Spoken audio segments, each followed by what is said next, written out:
Okay, so could everyone please take your seats? It'd be great. And you could move up front if you like,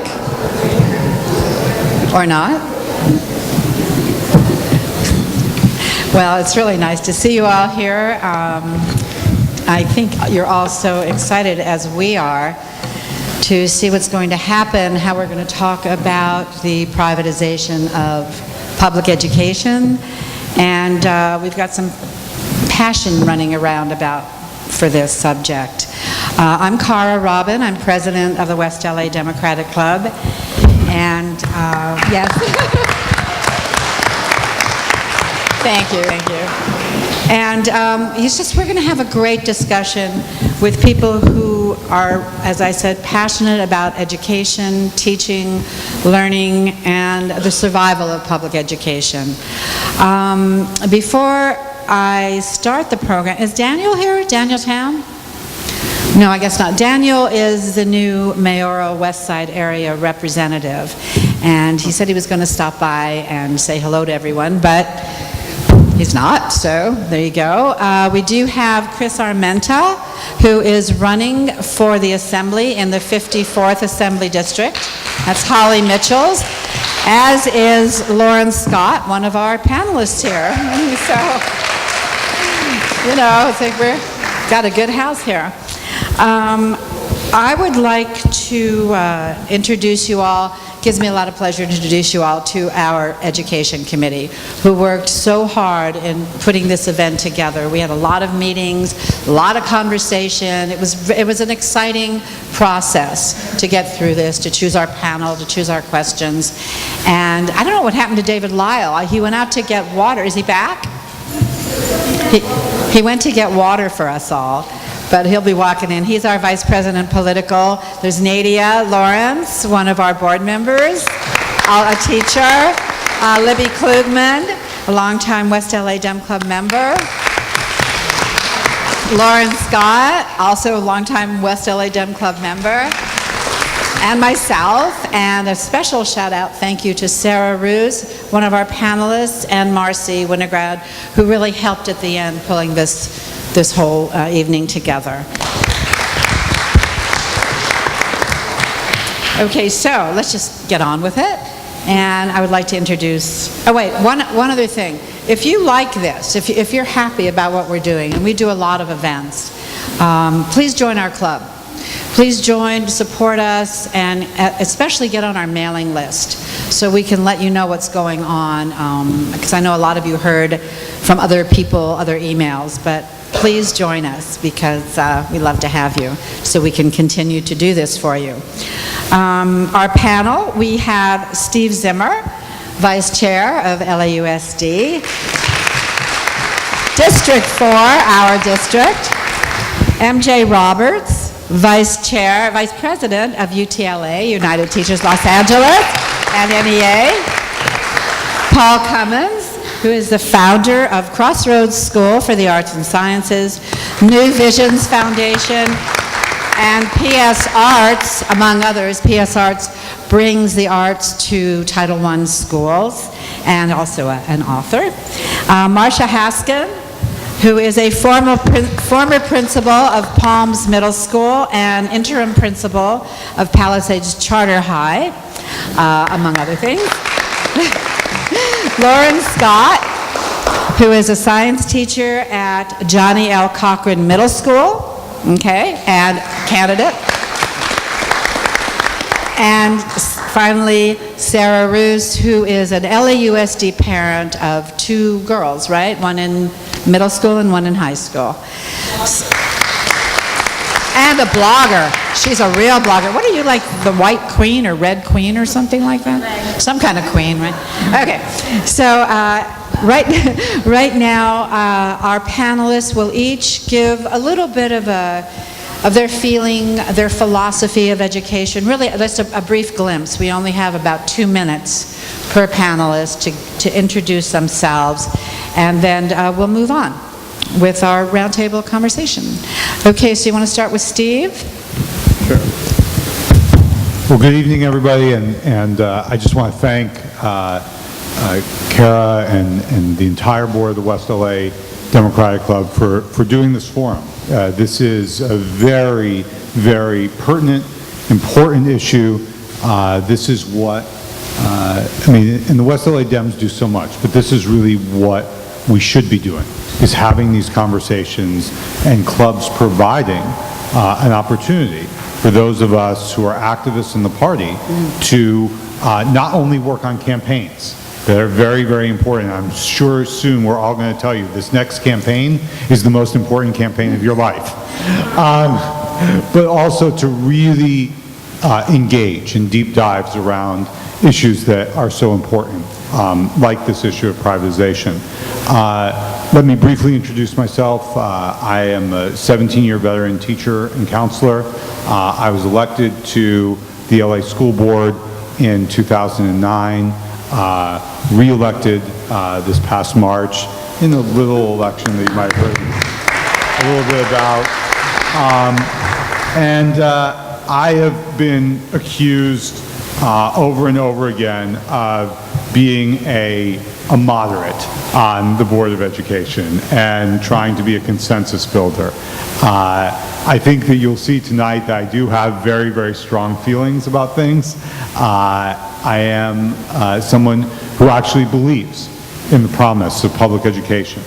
Not only the promise of public education that is true to the ideal that we serve every child that comes to the schoolhouse door, every child that comes to the schoolhouse door, but also that public education can be the great equalizer, as it was for my family, my grandparents, growing up in poverty in Brooklyn, and bringing my mother and my uncle to PS 219 in Brooklyn so that they could have a chance at the American dream. The names and the faces may have changed, but the dream is the same. And it's a dream that I try to be accountable to every day in my life as a school board member. Oh, thank you. MJ. Okay, good evening. I'm MJ Roberts, UTLA NEA Vice President. That NEA, for you non-teachers there, stands for the National Education Association. We're a merged local, so we have an AFT and an NEA president. When I was reflecting on sharing a bit about me, I thought, gee, I've taught pre-K through 6th grade, and my pre-K experiences were both in private and public pre-K institutions. I've also taught at Del Ed, and I taught at the university level. I am currently serving as an elected representative to the CTA State Council, and I've served on the National Education Association Resolutions Committee. I'm also presently serving as the California Teachers Association. We have a Service Center Council. So I say in UTLA I wear 2 hats. A few words on privatization. I see I have 1 minute going here. Privatization is another word for fired. Privatization, or contracting out, is a part of a broad campaign that seeks to transfer many parts of our community life, including the delivery of educational services, into the hands of private, for-profit corporations. In many ways, the pushes for school vouchers and charter schools are part of the same movement. Privatization is a threat to public education, but it's not only a threat to public education, it's a threat to our poorest ethnic communities, and it's also a threat to middle economic communities who are the fiber of democracy. Thank you. I look forward to sharing with you more later. Thank you. Paul. There. Hi, everybody. I would like to join Steve and MJ in thanking you for inviting me and being part of this wonderful panel. I was in private education for a number of years, as a teacher for 15 years, and then the lead founder of Crossroads School, and then later on New Road School. The last 15 years I've been working trying to bring the quality of private, what I believe to be private education, into public schools. So I was the founder of PSArts, and we now have programs in, I think, 26 public schools, providing about 14,000 children a week arts who otherwise wouldn't receive it. I've also been involved for 11 years in Camp Gonzales, bringing programs up there to incarcerated youth, most of which are public school students, and another program of placing foster children in quality schools across the county. I've also been involved in the co-creation of 3 charter schools, and I guess when the discussion continues, I'll take issue with MJ just a little bit on what the purpose and function of the charter schools is. My belief is that every child is entitled to the kind of quality education that I believe the first-rate private and many public schools provide, but it's not across the board. Not all of our children receive wonderful education. And there's a big issue that I hope will come up tonight, which I'll just mention now and maybe be able to slip into it when 13 seconds from now. And that is that the main issue to me is that we don't fund public education properly, appropriately, adequately. Thank you. Thank you. Marcia. Good evening. My name is Marcia Haskin, and I too would like to thank the Education Committee in particular for allowing me to sit on the panel as a former administrator. I think it's important to have the voice of an administrator in this discussion, and one who has the breadth of experience that I've had at traditional schools and in my retirement at an independent charter. I was a teacher for 22 years. Never dreamed of becoming an administrator, and that's another story, but it was a joy to be a principal. My philosophy is simple. Whether it's a charter, a private school, or public education, which I love and support. I've been in education for 48 years. My philosophy is this: after the money, after the resources, after the funding, after all of that is in place, and small class size and everything that we all want, the number one thing to me, and this is my basic philosophy, if we don't have the relationships and the connections at our school that a good leader is able to create, then nothing, no matter what you call the school, is going to thrive. And that is what I take with me and have reflected on as a retiree. It took me 48 years to realize that the most important thing is connections. Great. Thank you, Marcia. Thank you. Loren?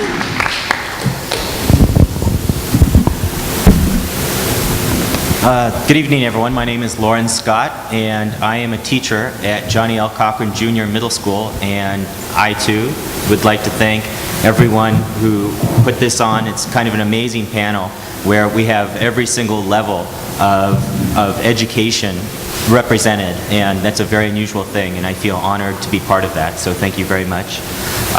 As I said, I'm currently a teacher. I teach science, 8th grade and 7th, and I'm on my 14th year of teaching. I've taught at every economic level. I've taught at Crossroads.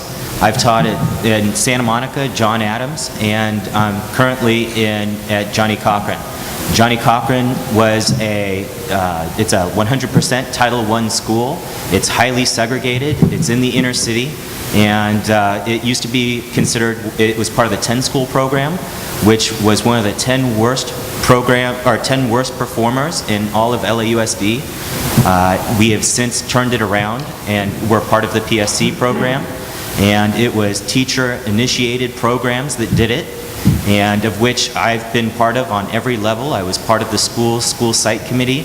I was part of the school-based leadership committee, and I continue to be a very strong advocate for teachers, as they are, I would say, in my philosophy, the link between the teacher and the student. So I am an advocate for a student when I sit up here.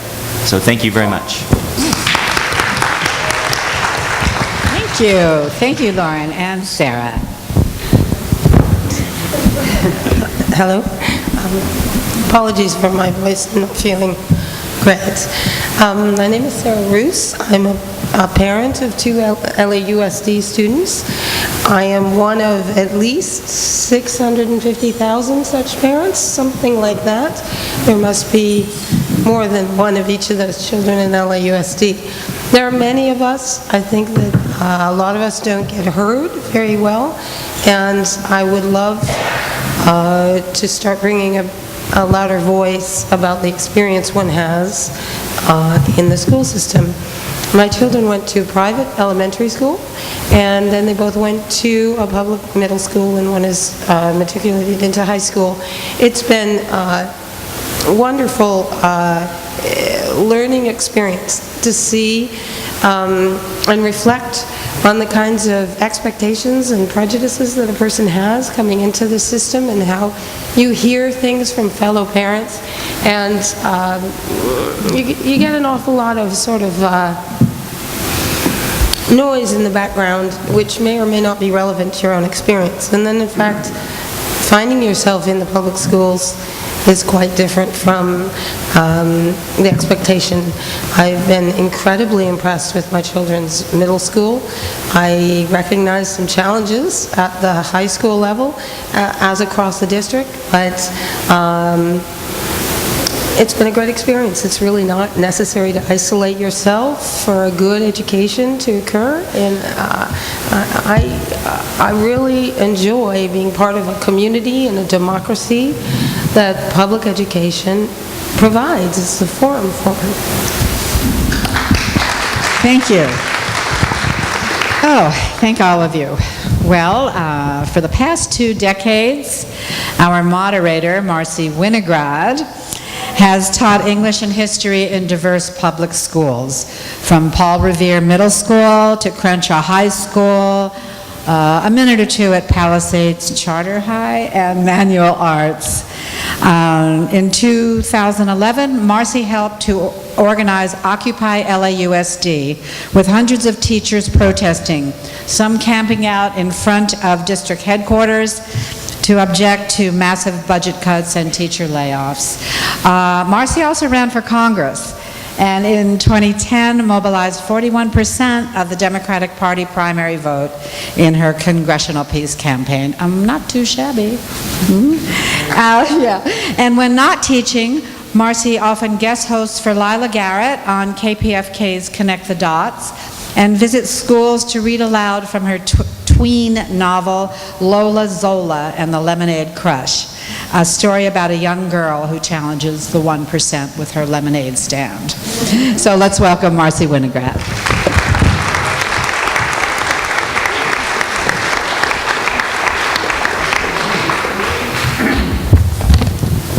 Thank you so much, Cara.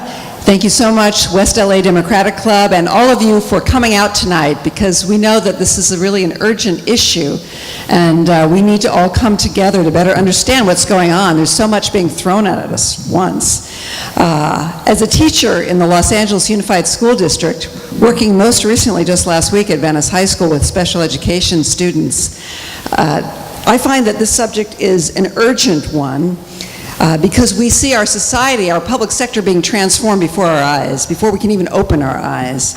And I, like many of you here tonight, I would assume all of us actually, believe in a vibrant public sector, in a shared commons, and in the importance of providing a quality education to all of our children, not just the privileged.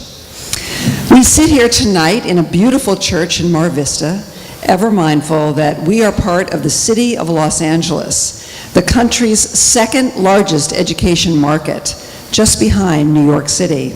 And I use the word market in quotes because when privatizers enter the world of education, they look at our students and they see dollar signs, they see stock dividends.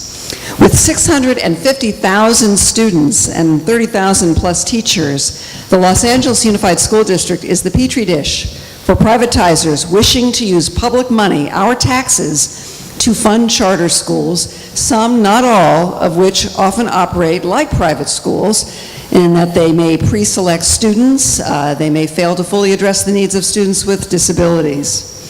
In the past few years, the Los Angeles Unified School District has given away dozens of schools to charter operators, many running non-union shops and joining the neoconservative chorus to erode collective bargaining rights, chip away at teacher pensions, and turn the profession of teaching into a 5-year revolving door of cheap labor.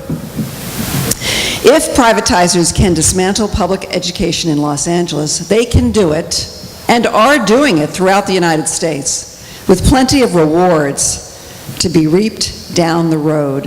In 2012, combined federal, state, and local education spending totaled $900 billion. That's quite a jackpot for organizations like the American Legislative Exchange Council, ALEC, a corporate-funded cheerleader writing and pushing school voucher bills state by state.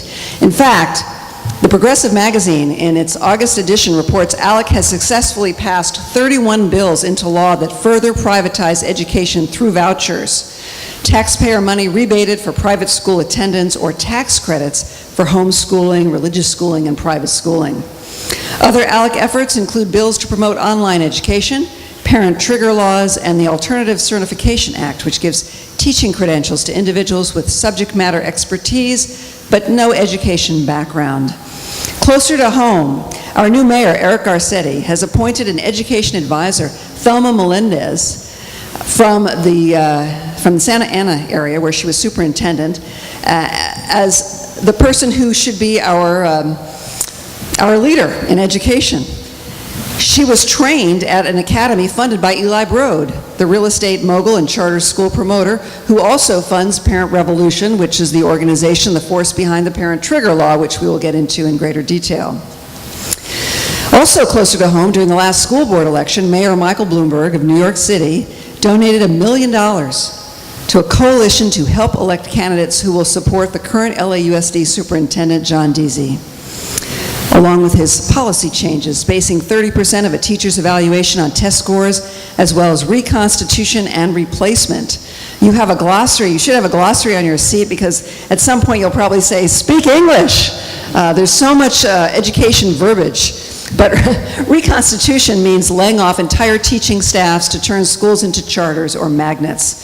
Students First, a national advocacy organization created by Michelle Reed, the former schools chancellor in Washington, D.C., an area rocked by a cheating scandal when she was in charge, donated $250,000 to the same electoral cause to create a pro-Deasy board, as did LA real estate magnate Eli Broad.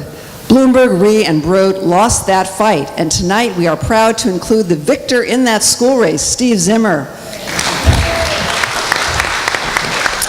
who represents the west side of Los Angeles and is vice president of the Los Angeles Unified School District Board. If you agree with those of us advocating the protection of public education, we urge you to join a West LA Democratic Club delegation to Mayor Garcetti's office to meet with him and to meet with Thelma Melendez to talk about our concerns and the urgency of keeping Wall Street out of our schools.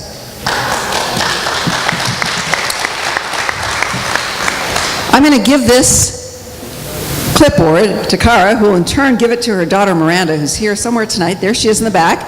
And during the Q&A session later on, she may circulate, and if you want to join that delegation, by all means, please sign up.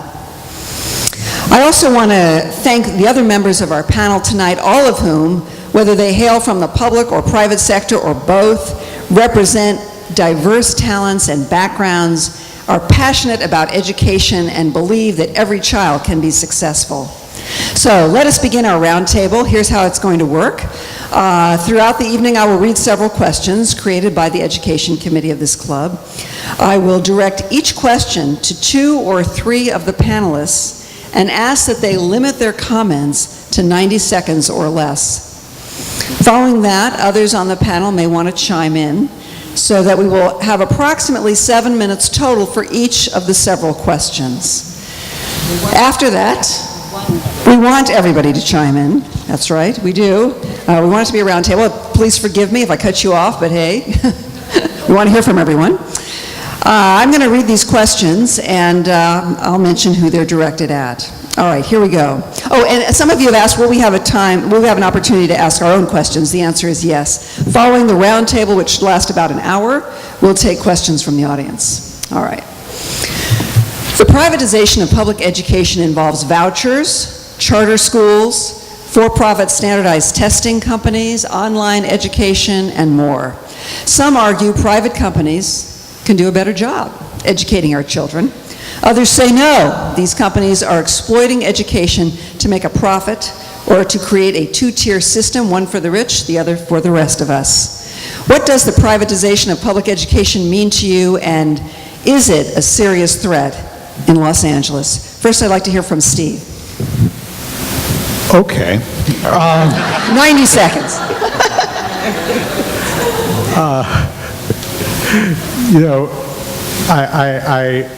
When I was speaking at the annual meeting, I had to follow this amazing 11-year-old who spoke in Spanish, Mandarin, and English, and I was intimidated then, but I think I'm more intimidated now.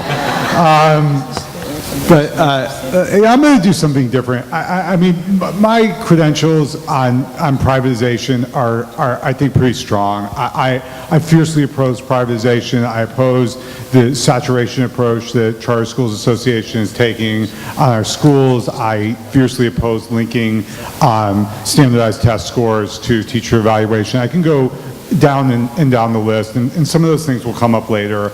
And we. Part of the reason that we're in the situation that we're in public education is because we had for years and years and years and generations and generations and generations overcrowded year-round schools in the urban core of our city for 4 generations in situations that wouldn't have been tolerated in the affluent parts of our city for 40 minutes. And so there are a lot of reasons why we are where we are, but I actually think it's more important to challenge us on certain things. And let me challenge us on 2 things. First is, I believe very, very strongly that every child, no matter where they live in the city of Los Angeles or LA Unified School District, has the right to have an excellent teacher teaching their classroom every day. And that right is not negotiable. And what really is about collaboration and conversation and negotiation is how we get there. And so that's the first thing. Choice and privatization didn't come out of nowhere. And I think that it's very important for us to, as Democrats, and as progressive Democrats, to know that the promise of public education has been realized for some students in Los Angeles, but has not been realized for all. And until it is, it's a promise broken for all of us. So it's very important to talk about the evils of privatization, but it's also important for us to reflect upon why we are where we are, and what are we going to do, what is our answer to the crisis that creates a system where some in Los Angeles are reaping the promise of public education and many are still not. Thank you, Steve. Sarah, we'd like to ask you the same question. What does privatization mean to you? How serious is this threat? Hello? Well,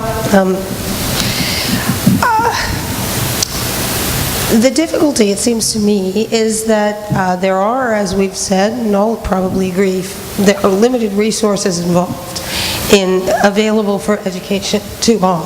I think we are, it goes without saying that everyone deserves and needs and expects a good teacher. The question is how you come to pay for this. When resources get shunted to the side in a sort of sequestered pool, they're not available for one and all.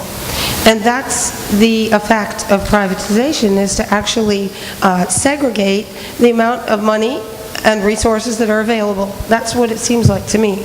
And that's what concerns me, rather than share among everyone and set up a system that everybody has access to. You wind up getting segregated, isolated units of haves and have-nots. As a parent, this is a very sort of scary kind of prospect to me, particularly with situations of charter schools co-locating with regular public district schools. You get a situation of two schools side by side, one that has very visibly different toys than the other. It's a difficult thing to see equal opportunity in education for all when the resources available to all are very different. Thank you. Let's hear from MJ, from the Vice President of the United Teachers of Los Angeles. Steve brought up this point that there's an opportunity here for privatizers because we need to be more reflective about the public education that we're delivering. So what do you think? Well, I have Lisa Graves of the Center for Media and Democracy. She makes a very good point in a film called Going Public. It's a documentary on education. And she states that public education is a $600 billion business. So when you take those tax dollars and you put it into a private market, you reduce the amount of services.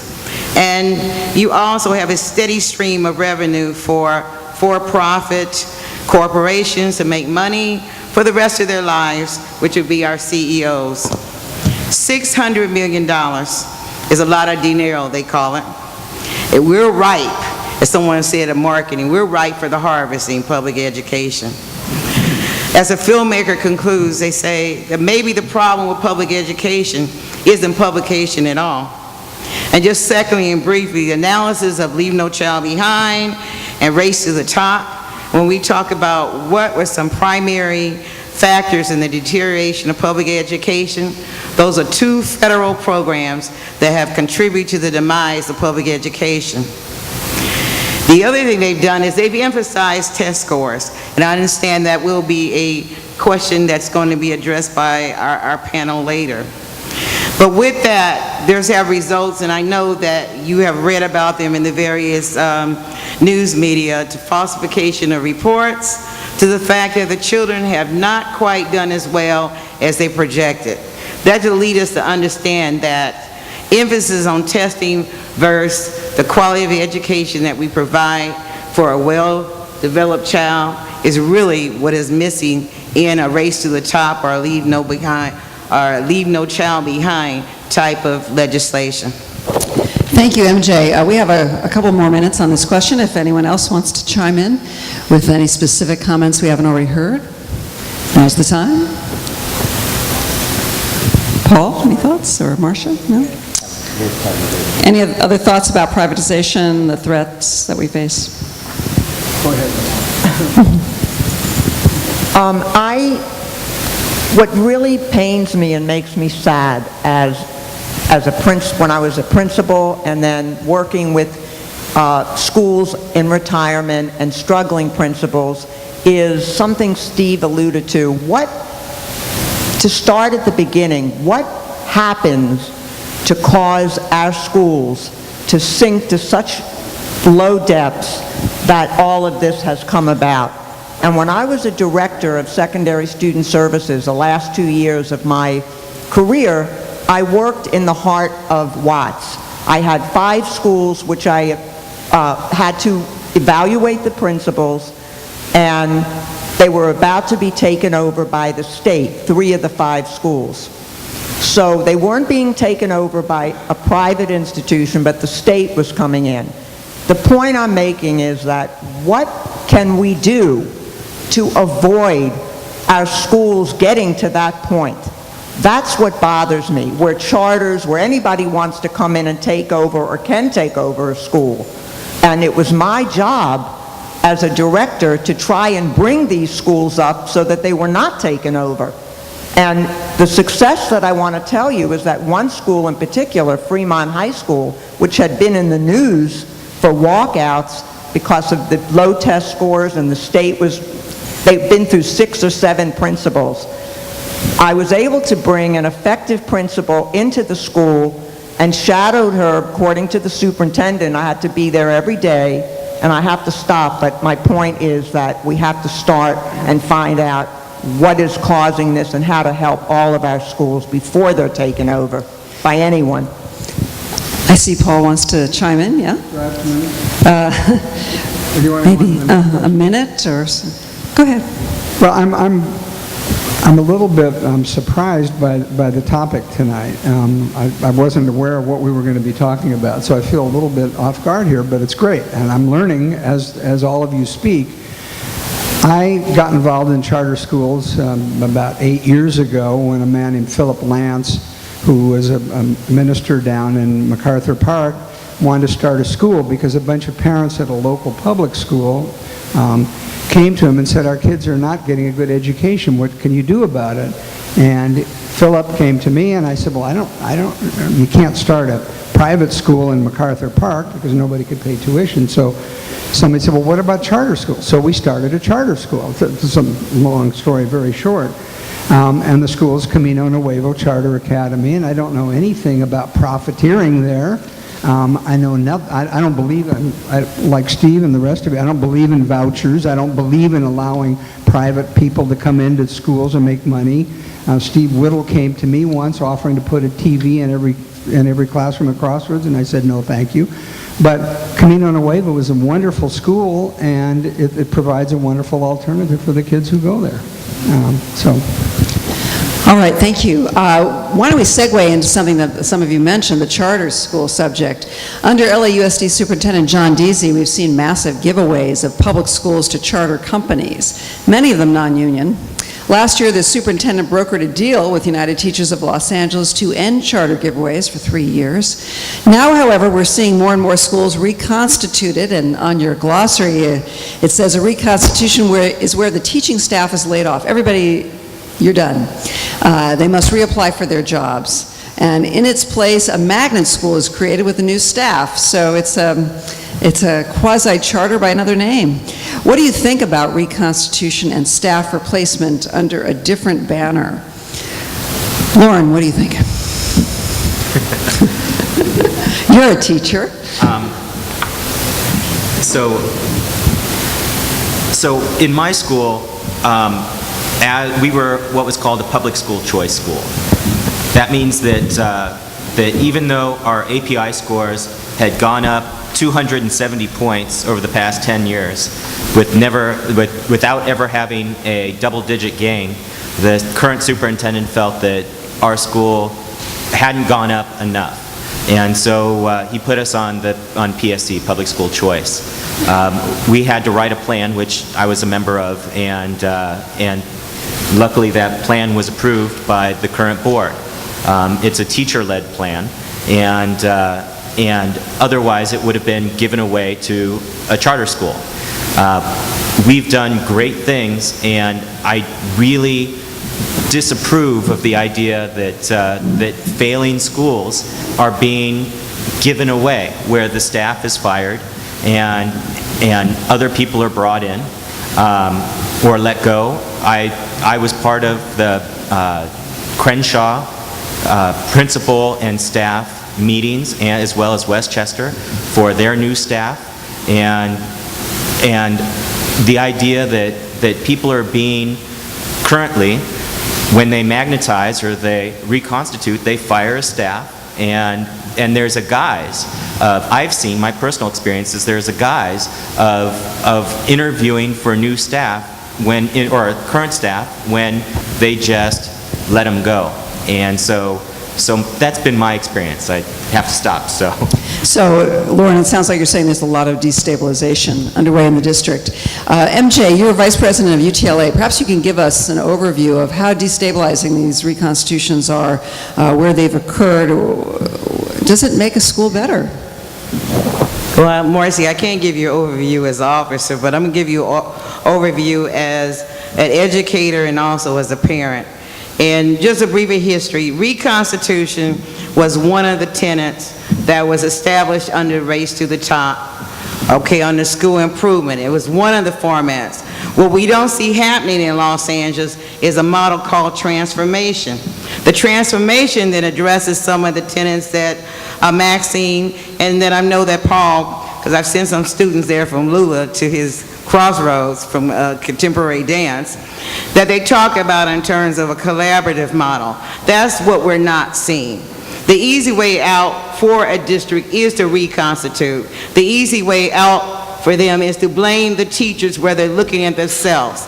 I use an analogy since we're talking about privatization, that in business they do not start from the bottom to evaluate what is wrong with the system. They start from the top. Daisy has come out with an evaluation system. I ask, have you heard about them talking about evaluating his own self-evaluation, using some of the criteria that they're asking our schools? No, you haven't. So in summary, reconstitution, as is a practice in LA Unified, destroys our learning communities, it destroys our campuses, and is being used as a divisive tactic to take over the public schools. And let me just close. I know you know the history. Los Angeles Unified is the largest real estate broker in the county. If we're talking about privatizing public education, we're talking about the buildings and the dwellings. They are in some prime real estate area. There is a method or a reason for their madness that they are creating, and it's unfortunate that our children are the victims of it. Thank you very much. Sarah, you want to say something? I did. I wanted to is this better? Sorry. I wanted to make reference to Ms. Haskin's comment about an awareness that a connection, that the whole task of teaching and learning is really at root about connections. When I hear these stories of reconstitution, of teachers being fired and the connection broken with of legions of students with their teachers, it just breaks my heart. As a parent, I have a child in a swim team. I recognize when that coach, I mean the turnover in coaches, I'm sure they don't pay coaches enough either, is quite a lot. It's wrenching. It's not really very possible to carry on a long-term plan of learning, which is in fact what learning is. It's a long-term plan and a commitment and a connection. I agree. And so the notion of wrenching children apart and a community apart for these sorts of reconstitutions is really doing violence to education, it seems to me. It certainly, on the face of it, is not in the best interests of furthering the education of our children. There may be problems at the school, I mean, no doubt about that. But to address it by blowing up the world there doesn't seem to me to be, in fact, it's a disingenuous kind of addressing of the problem. Thank you, Sarah. In California, the legislature passed the parent trigger law. That's on your glossary sheet as well. What this is a law that says if 50% of the parents at a particular school site, plus one, 50% plus one of the parents, want to fire an entire school staff and start over, either as a traditional public school or a charter, the simple majority has the power to do this. What is the ideal role of parents in a school? How much power should they have over curriculum, staffing, and facilities? Should they have that trigger? And again, we've got to connect the dots because the parent trigger law was pushed, promoted by Parent Revolution, which is in turn funded by Eli Broad, a champion of charter schools. So, should they have the trigger? How much power should they have? Let's start with Steve. So the parent trigger law, and I really things that I oppose. I mean, the kind of the recklessness with which people use like militarized terms to talk about public education is something that we should be reflective about. Parent trigger law, we hold the trigger to the heads of the schools. There's a very violent kind of terminology that we just come to accept that I think we should be a little bit more reflective about.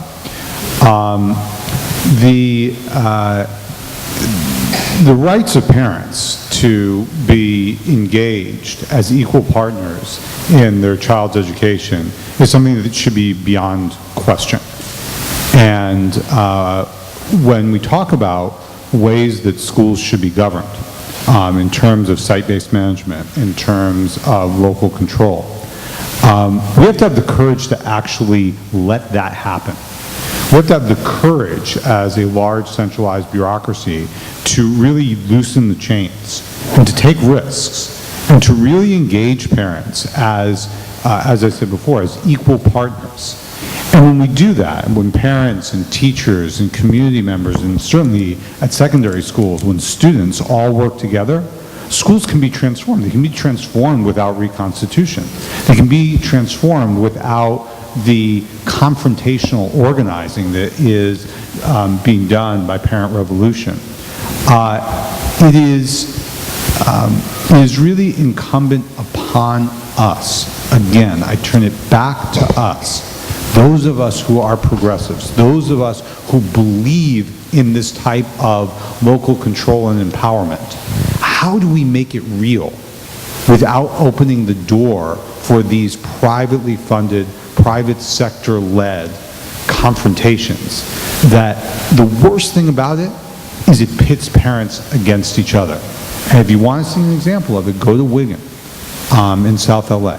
That is the worst possible thing that could happen to a school community. I'll stop right there, but there's more. I'm sorry, which school? Wigan. Yeah. Marcia wanted to chime in, and then I'd like to hear from Loren as well. Okay, I'll make it simple. Again, keeping parents happy, and like I told Marcia years ago when she asked, how do you keep your teachers happy? When she visited my school, I said, I give them what they want. Parents, I treated parents the same way. And let me explain that. It is easy as a principal to engage parents in your school. It's critical. The reason the schools in South Central were not functioning is because we could not get the parents involved. So how do we do this? Here's my simple little plan that I use. Aside from the meetings that everyone attended, monthly orientation, all that stuff, dealing with parents is a day-to-day thing. It's how you treat them when they walk in the school. What role do they have in sitting on your committees? And like Steve said, viable roles where their opinion is going to count. And my experience at Pali was really amazing because Pali, as an independent charter, was run by committees. And many parents on each of those committees, including the budget. And parents had a viable say. Now, where do we draw the line? Again, it really upsets me when schools get to the point that they have to be taken over, reconstituted, parents coming in, and I could go on, but... All right. But thank you for sharing your strategies and thoughts about that. Loren and then Paul, let's hear how you engage parents at Crossroads. As a teacher, there's this misconception that teachers don't want parents in the classroom, that you stay out of my teaching area and everything will be fine. But that's not true. In fact, I see parents as the role has to be as an active member of every single level of the education. Now, that means that they are welcome to enter my classroom at any time and sit and watch the lesson and be part of it. However, if they interrupt the lesson, or if my safety is an issue, which it can be and often is, then I do not want, I need protection. I want to be able to instruct the parents the best I can. Now, ideally, that is a team of a student, a teacher, and a parent, and all three must be engaged. If even one of them is out, then it doesn't work effectively. Now, with Parent Trigger, somehow they got this false idea that parents understand the subtleties of the overall gist of academics on a broad level. And the law, I agree with Steve, that it's specifically designed to pit people, one stakeholder against another. And so it's this us versus them mentality, and takes hope and turns it to hate. And so in Adelanto, for example, 53 parents out of 600 students, only 53 parents were able to pull the trigger.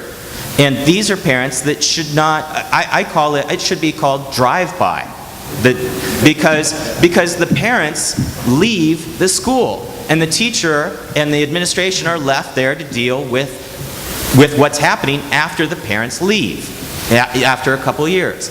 And so I don't feel that, personally, I don't feel that, that one group of parents should have the right to change a history of a school's cycle. And Thank you. Let's hear from Paul over at Crossroads. How do you engage parents?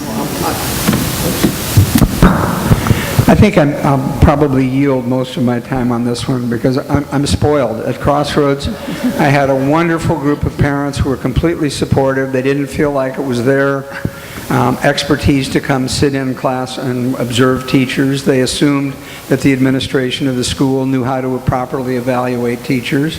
They loved most of their teachers. The teachers loved being there because the teaching conditions are so wonderful. I guess I won't yield. Well, actually, we're going to give you more time for the next question. Okay. I spoke at LA High recently. I was asked to talk to the faculty, and I asked one teacher, I've forgotten what prompt, I said, so what's your teaching load? He said, oh, I have 5 classes a day of 45 students. And I said, gee, that's kind of too bad because at Crossroads you'd have 4 classes a day of 15 to 20 students, and therefore you can teach. You can actually, class size matters enormously. And that's another question that we're going to get to tonight. So 15 seconds, I'll stop on that. But class size can only be solved by going back to that elephant in the room that I mentioned earlier no one wants to talk about, which is funding. Yes, and I think the issue, and Sarah, if you want to talk about the siphoning of funding? Is it okay? Sure. For this? I just want to point out that some of the issue about the privatizations has to do with the sort of reality experience on the ground rather than the theory of it. So, in fact, when Steve and the other 2 principals talk about functional, viable roles for parents being critical, this is some of the point about charters and private schools that get set up. There is no inherent sort of entry for parents into these kind of public school structures, and into these private school structures in general. I mean, I think that we're all probably willing to agree that Mr. Cummins runs exceptional schools that are an exception to the rule.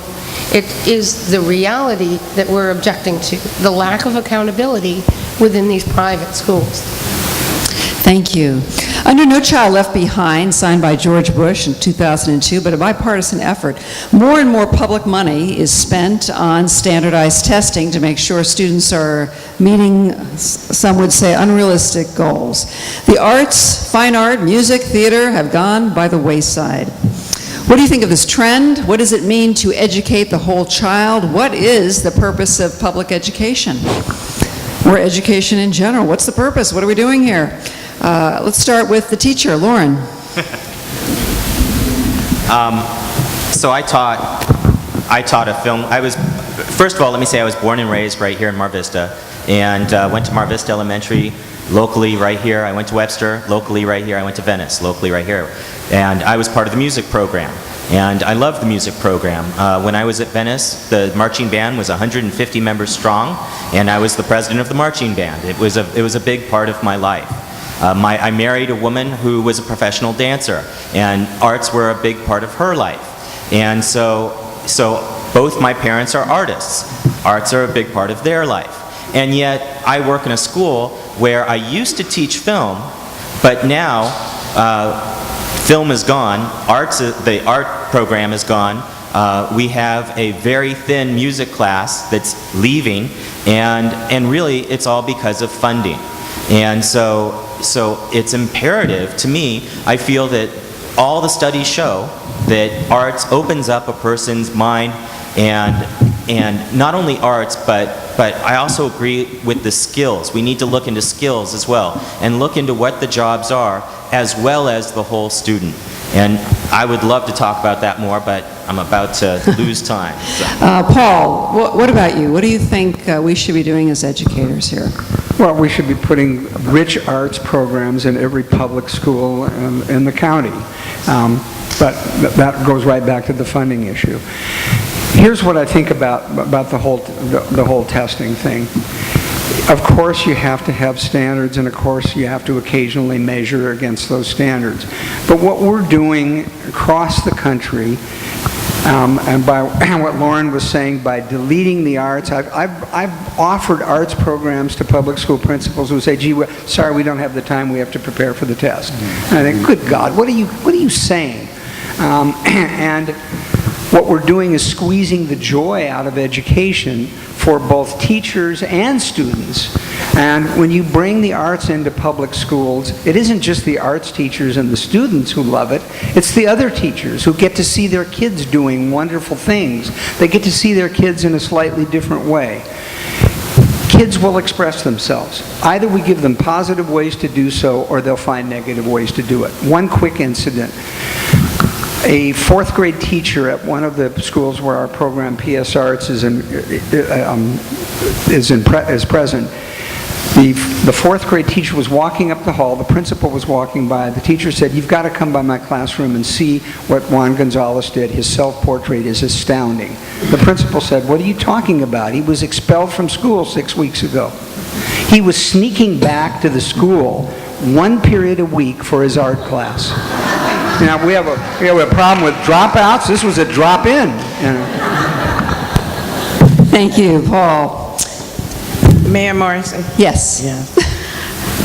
I was reflecting, we had a comment about what was happening with our schools in South Central, and having taught in that community, I think one of the biggest excitements for me was actually advocating for my students to be part of an arts prototype. Now, I have to say that when they looked at me, and the individuals, I'm going to be a little prejudicial here, they looked like the majority of you in the audience. So they were a little bit, okay, are we going to include this class? But I could talk the arts language because I am a product of the arts, and I give thanks to my parents daily for that participation. The bottom line is those children were part of the arts prototype, and what happened to them was the self-confidence, the negativity that you've heard talk about, the things that Paul was doing in his school. That was an opportunity that was provided for those students in South Central, and it did make a difference. If we truly relying on brain-based research says we have to address the total child, not part of it. And we know that higher intelligence is promoted by engagement in the arts. Thank you, MJ. LAUSD is rolling out a new teacher evaluation system to be aligned to the Common Core curriculum. On your glossary sheet, it says the Common Core includes national teaching standards effective in 2014 with increased testing, all of which will be done on computers. The new evaluation system is labor-intensive, requiring administrators to take copious notes when observing teachers and to provide extensive feedback based on the Common Core, all the while they're running the school. How do you think schools, students, and teachers should be evaluated? What do you think about this new system? And once it's in place, who should have access to these evaluations? Should they be published in the LA Times? Who wants to take this one? Okay, Steve, go for it. So, there are, whenever you, let's first start by saying that, you know, I taught for 17 years. I was meaningfully evaluated twice in that whole time. As important as it is to be critical of the new system that we're trying to implement, it's also very important to be aware that the stall system that we previously had worked for no one. It didn't work for kids, it didn't work for administrators, it certainly didn't work for teachers.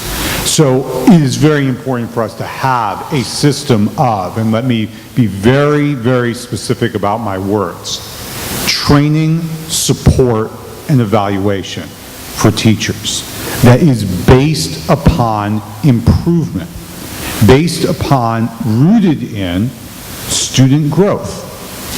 Let me say it again, rooted in student growth. We don't teach for the academic exercise. We teach so our students will grow and learn in meaningful ways. To not have student growth included in the process is antithetical to the entire teaching profession. What it can't be is student growth measured by a single standardized test. Student growth is not about one test. It's about a multiplicity of ways that students demonstrate to us over time how they are learning. Those multiple measures must be included in a dynamic process. And it must be a process that is embraced by all. Is this that process? It's a good first step. Okay. It is a negotiated process.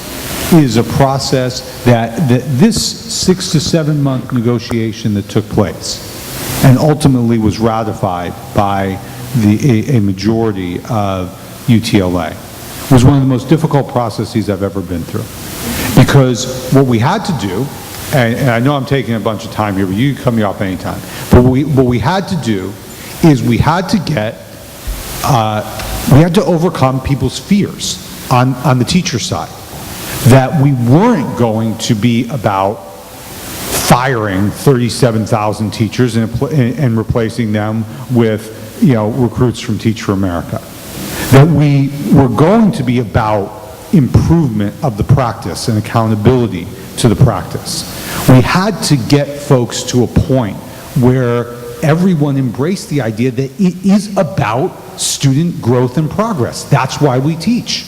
On the other side, we had to get a very orthodox superintendent rooted in a private sector model of standardized test scores, suffering from a data sickness and addiction, away from the idea that we could place even higher stakes on that standardized test score and not destroy what public education was all about. So in a very difficult, painstaking process, we came up with an imperfect new system.